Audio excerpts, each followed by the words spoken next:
It was a typical Saturday night for Erin Collins. Alone in her quiet townhouse, she was unwinding with her phone, completely unaware that something was about to disturb her routine. At around 8:15 p.m., the doorbell rang unexpectedly. Erin wasn't expecting a package or anyone at all. Through the peephole, she saw a man in a gray hoodie holding a box. No logos, no delivery van in sight. Something about him didn't sit right. He said nothing at first, then muttered, "Package for Erin Collins." His voice was flat, almost rehearsed. Erin asked where it was from. The man shrugged, avoiding her eyes. "Just need a signature," he said. She didn't open the door. She had a gut feeling something wasn't right, and she trusted it. The man stood for a beat too long before turning and walking away into the night. But Erin couldn't shake the unease.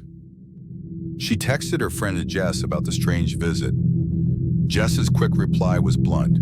"Lock everything, don't mess around." Erin checked every door and window twice, then sat back down, trying to convince herself it was over. An hour passed in silence, but the quiet felt heavy, like the calm before a storm. At 9:30 p.m., her phone buzzed with a security alert. Motion detected in her backyard. The problem, she didn't have a backyard camera. She opened the feed anyway and froze.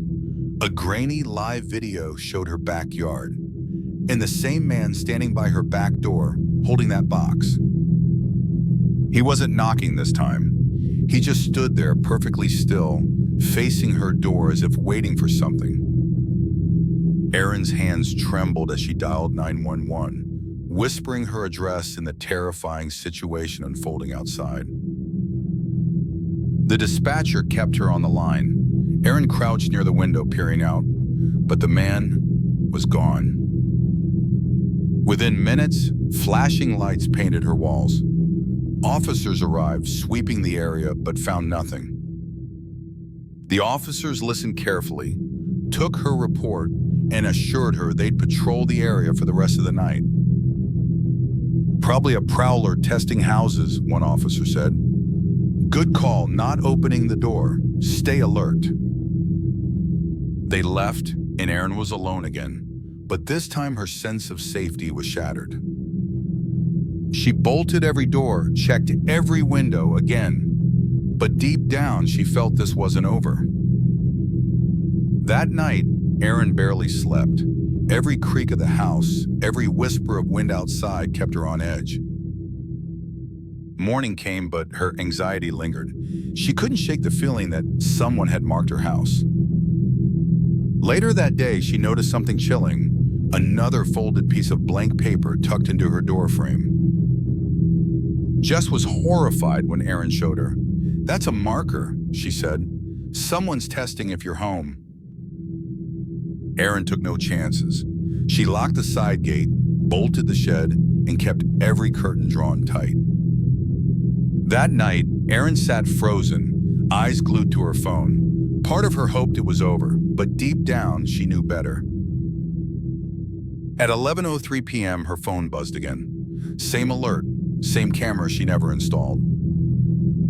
Heart racing, she opened the feed and saw him again. The same man standing by her shed, staring at the house. He didn't move, didn't knock. He just watched as if he was waiting for an invitation in. This time, Erin didn't wait. She called the police again, whispering urgently, her eyes locked on every shadow around her. Suddenly, her lights flickered and died. Darkness swallowed the house. Her breath caught in her throat.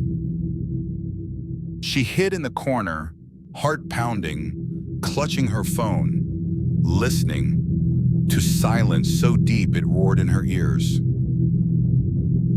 Minutes later, the familiar flash of police lights filled her window. Relief mixed with dread as officers swept the area. "We found him," the officer said, "hiding behind your neighbor's shed again. Same guy, same box, but..." When we brought him in, something strange happened. He had no ID, no record, No fingerprints in the system. Erin sat in stunned silence, the officer's words echoing. No record, no trace.